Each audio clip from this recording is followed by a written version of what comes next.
এই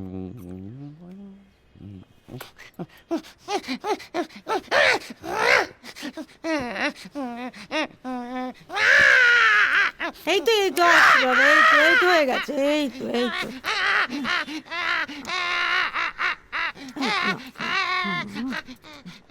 খাবো ছোট বুকের দুধ। কি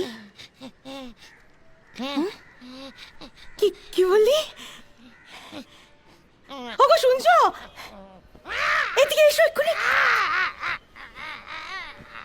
তোমার ছেলে কি বললো? কি বলছে তোমার ছেলে? গাও গাও না পিগি পিগি?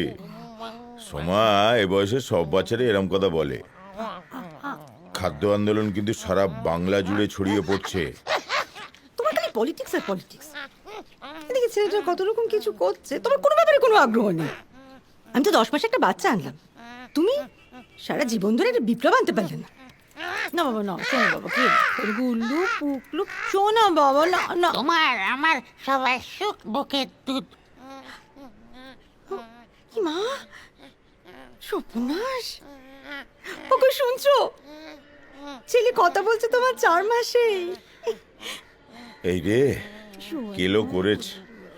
আমার ছেলে আইনস্টাইন হবেই। তুমি এদিকে শুনবে কি শুনবে না? খবরের কাগজটা পড়ার জো নেই, সারাক্ষণই তোমার ছেলে আশ্চর্য কিছু করছে। শোনো, অন্নপ্রাশনে শান্তিনিকেতন থেকে আনা পোড়ামাটির নোবেল প্রাইজটা ছুঁয়ে দিও, ওটা তো ওই পাবে। দেখো দেখো, এটা যখনই মুখের কাছে নিতে যাচ্ছি, কি কি বলছে দেখো। কি বলছে? তুমি দেখো না, এই বোতলটা যখনই মুখের সামনে নিতে যাব তখনই ও বলবে, দেখো। শোনা বাবা। উফ, তুমি আর তোমার খোকা। যাই বাজারটা করে আসি। বিশ্বাস করো, ও বলছিল। কি বলছিল? বলা যাবে না, সে ভারী অসভ্য কথা। যাই বাজারটা করে আসি। গানা, তুই বাপির সামনে কেন আমাকে বেইজ্জত করলি? মা, বুকের দুধের কোনো বিকল্প নেই। এই যে, এই হচ্ছে সেই ফিডিং বটল। আসলে মা যতদিন বেঁচে ছিল সব জমি জমি রেখেছিল তো।